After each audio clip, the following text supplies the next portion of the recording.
Welcome. I want to speak to you of the United States.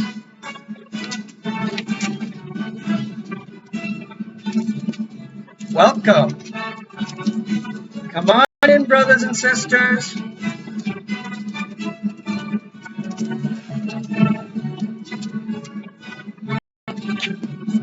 There's a lot of things to talk about when you talk of the United States. So let's get right down to it. And first of all, we love our country, as most people love their countries all around the world. That's normal. But there's another thing. A lot of people around the world love the United States. And doesn't that make you wonder why that might be? Well, we have an amazing history of freedom, of declaring our God-given rights, of honoring God first in our lives, of helping other people all around the world. There are many freedoms that are defended in our Declaration of Independence and especially in the Constitution of the United States, which if you don't have even a nice little pocket copy like this, you should get one so you can read it. I'm sure it's all over the internet, but it's nice to have one that you can refer to whenever you want. So, yeah, the United States of America is an interesting constitutional republic. It's a representative republic, which means we appoint people through elections to represent us while we carry on with our business. And they're supposed to protect our rights, which are God-given, not government-given, in the Constitution. They're given by God.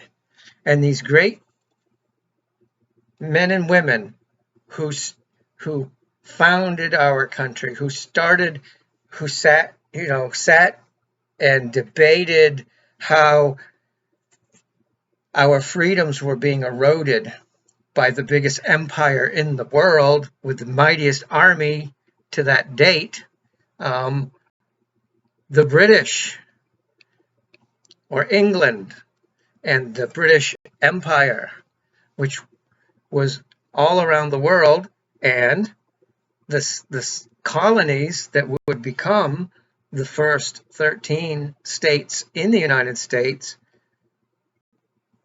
were getting more and more dissatisfied with lack of representation in England for the colonies.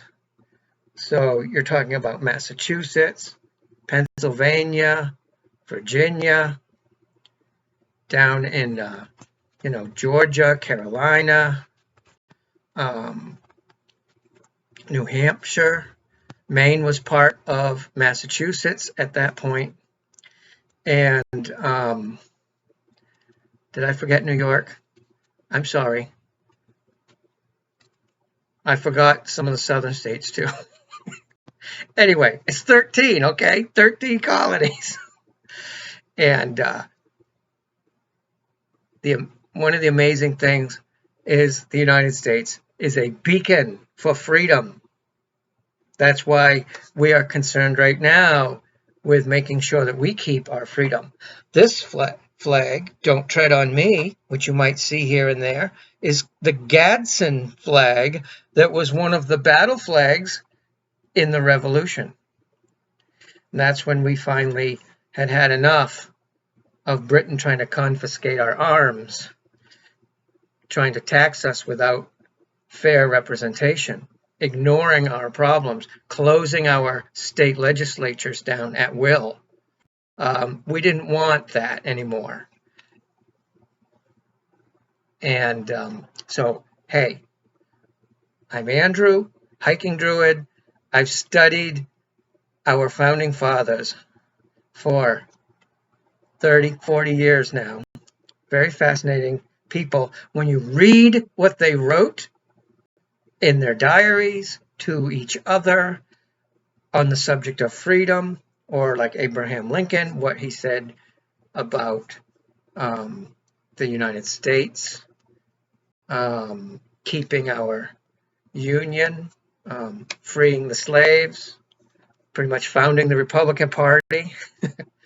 Yeah, so you read what the founding fathers and the other great people, Ronald Reagan, what did they say about the United States that made it so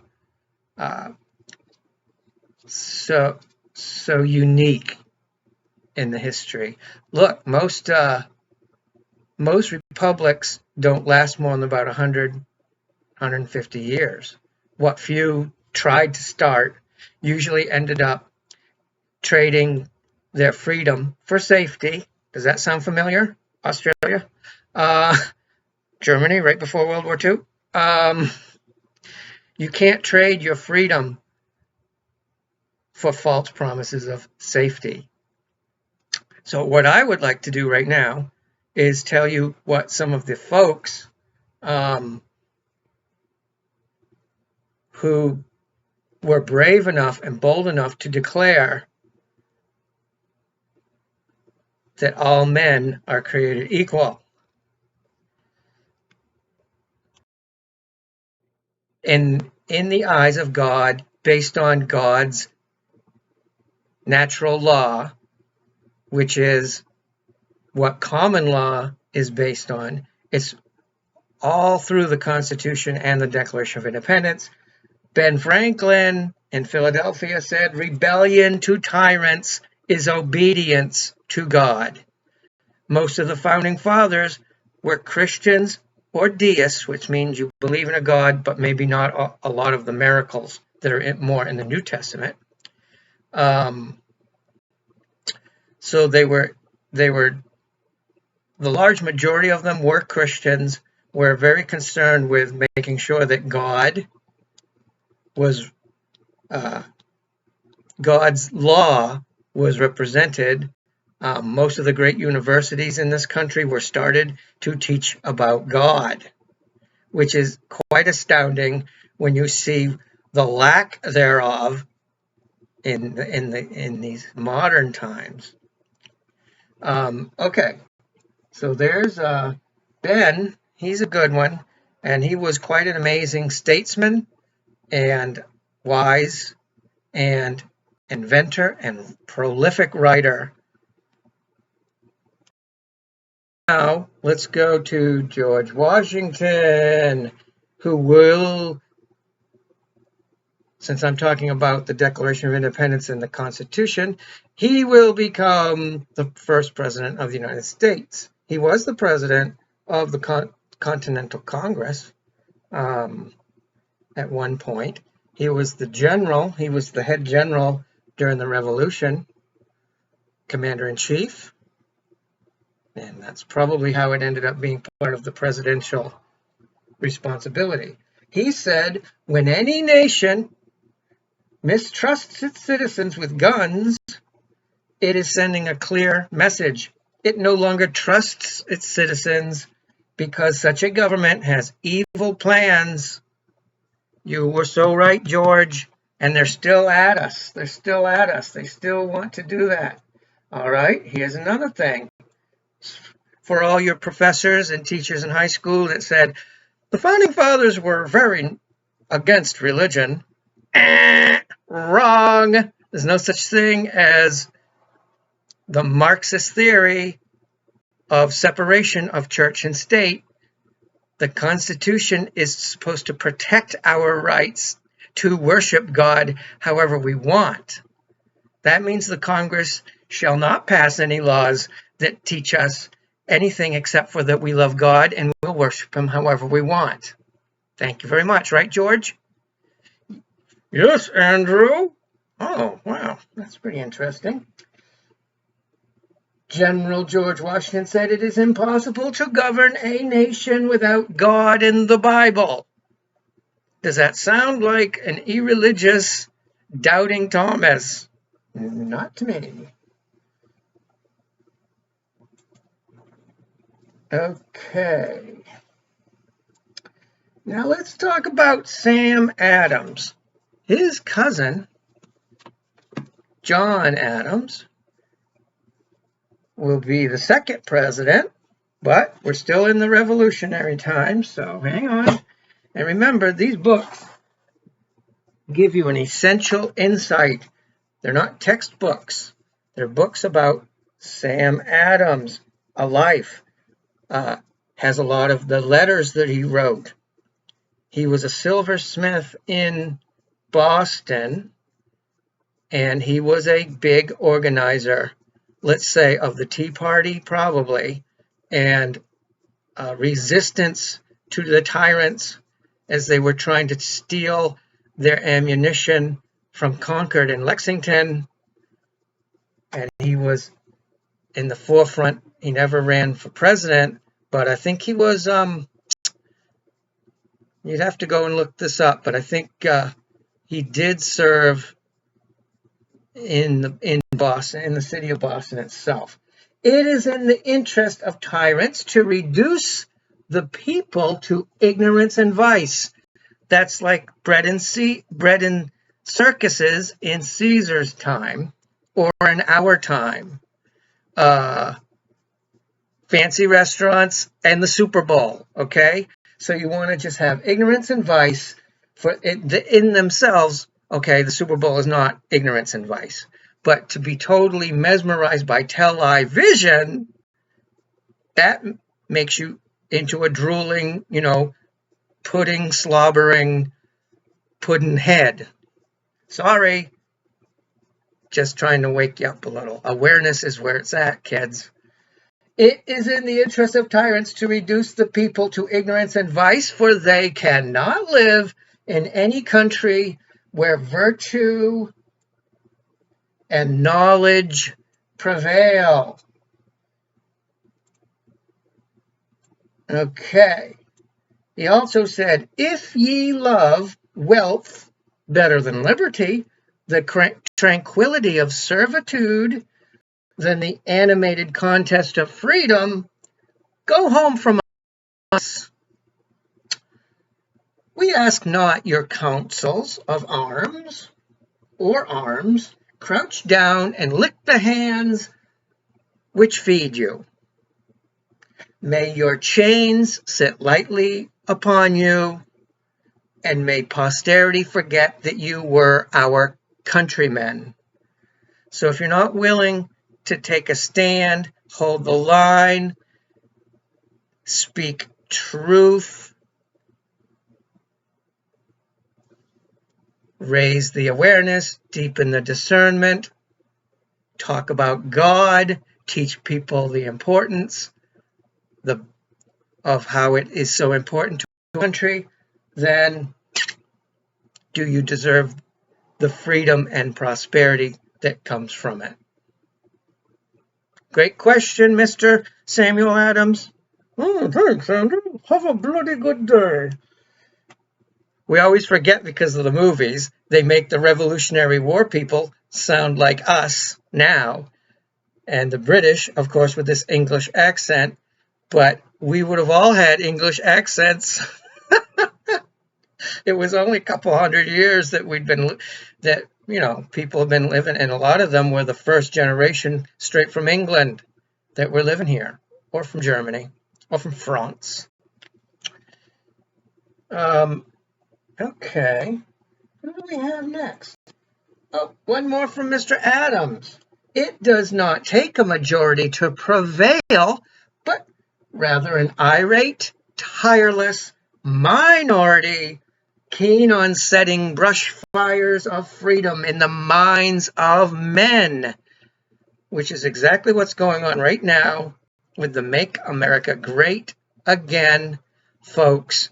It's a peaceful You know, they have to make up a lot of stories to make it look otherwise. It's a peaceful movement. It's doing battle in the spiritual realms. Yes, that's where we Christians do a lot of our battles. And there is a lot to be done there. But besides smashing the demons, we will do it at the ballot box. Right, Sam? You're correct, young man. Keep up the good work. He just turned into Scotty from Star Trek. What the heck happened to him? All right, Thomas Jefferson, would you like to step forward? Well, yes. That would be lovely, just lovely. Now, Thomas Jefferson was the third president of these United States of America and the main writer of the Declaration of Independence. And he said, I prefer dangerous freedom over peaceful slavery. Why, Thomas, that's quite a radical thing to say, isn't it? No, not if you love freedom. Freedom can be dangerous because if people go to sleep, they lose it. It can be lost in one generation. Jumping forward, Ronald Reagan talked about that. But let's stay with Thomas Jefferson. There's another good one. Tom. Tom. Tom, come in here.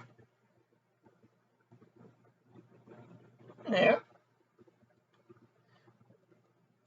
When we get piled upon one another in large cities, as in Europe, we shall become as corrupt as Europe. And look at where most of the places are where they're burning down their own neighborhoods, or a couple of years ago, last year, they're burning down their own neighborhoods, mostly big cities. Something about being stacked one upon the other is not healthy for mankind. We're supposed to have some space. And there's so much space in this country. We should spread out a bit. Actually, we will, as the systems come tumbling down, which is what we're witnessing right now if you are not watching TV 8 hours a day.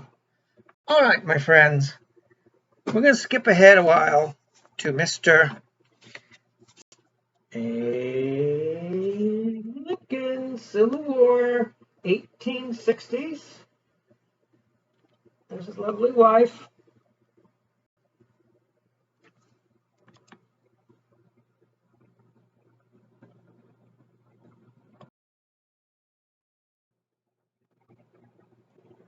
And there's another one without the beard. And if I can get a little closer with this one, this was right at the Gettysburg Address, I think. Well, anyway, he's meeting with some of his troops and generals. And you can see how much taller he is. I mean, he was noticeably taller than most of the men around him and most people of his day. He was one tall, tough, smart cookie. Now remember, these guys didn't like God according to the Marxist propaganda system. Here's what Abe said. Sir, this is a good one. Sir, he's studying law. Sir, my concern is not whether God is on our side. My greatest concern is to be on God's side, for God is always right. Thank you, Abe, honest Abe, God-loving Abe, fighter for freedom, freer of the slaves. And he was very dedicated to the proposition that all men are created equal. Thank you. Let's skip forward again. Another 100 and some odd years. And here we go. Here's a good-looking man. He was an actor. Quite a successful actor, actually. Well sought after. Very hard-working. Yes, our beloved Ronald Reagan. Why, Ronald, come on over. Oh, maybe he probably didn't really like God much, right? He's probably the one they're all. If we ever forget that we are one nation under God, then we will be a nation gone under. Whoops. Are you seeing the trend? So loving God and being ready to defend your brothers and sisters, because that's what Jesus says we're supposed to do, and help people who are being downtrodden or unfairly treated. That is what it means to be of the United States. So don't let the liars trick you. I mean, they're always going to try. The liar, the little liar, and the minions, the tricked and the willing followers of the little liar, who is not on God's side, who actually tried to take on the creator of all things, which just shows you how friggin' stupid pride can be, false pride. So that's kind of a centerpiece of the United States. So people will help their neighbors. It started out fairly agrarian farm communities, and also there were some cities forming, some large towns like New York, Boston, Philadelphia.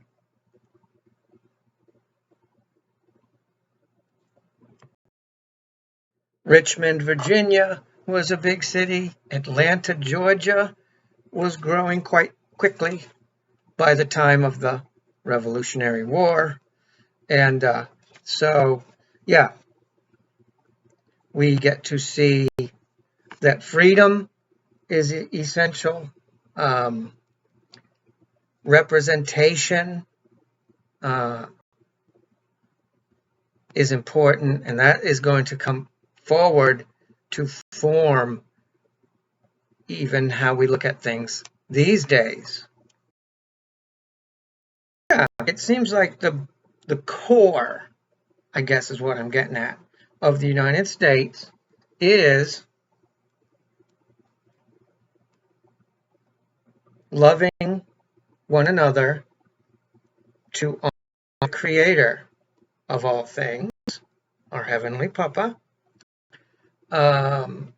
being free to worship him however we wish,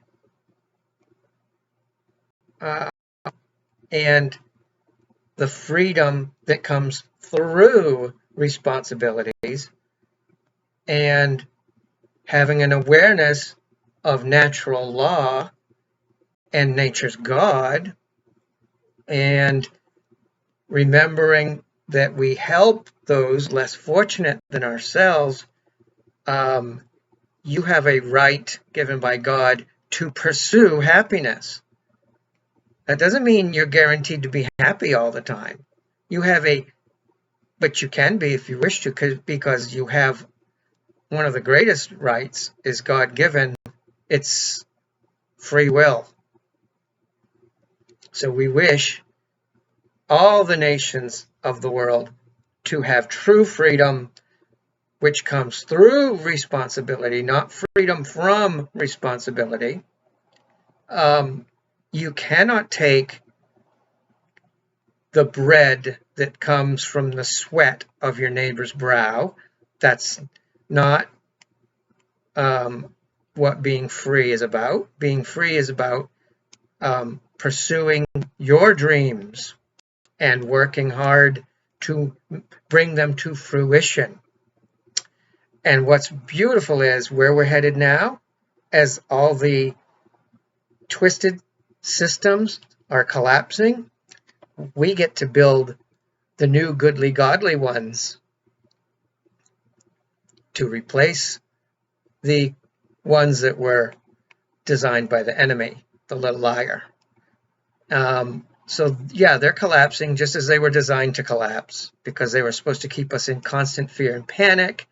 But we know that God wins, and already won, actually. So, yeah, we of the United States are strong, are simple in our approach to joy, are wise in the ways of the enemy to combat in the spiritual realms, and in the worldly places, we will take a stand, but mostly people of the United States wish to pursue God, their happiness, protect their family, and be left alone.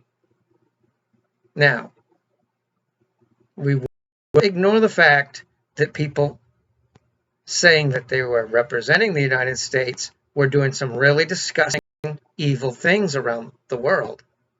Evil, disgusting things that they will have to be brought to justice for, because we're not going to live in that world anymore. We're rising onward and upward. We're tearing the veil that was keeping us blind by the tell-lie visions. And even those things are being replaced with the content. So check out below. There is there's going to be a link down below, and you can get my free newsletter. What is going on with this thing?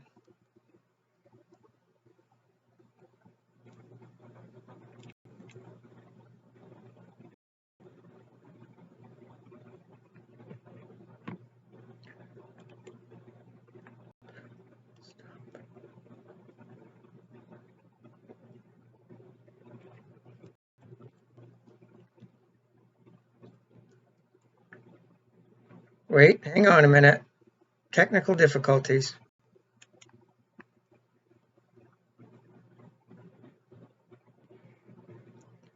It's okay. It's all good.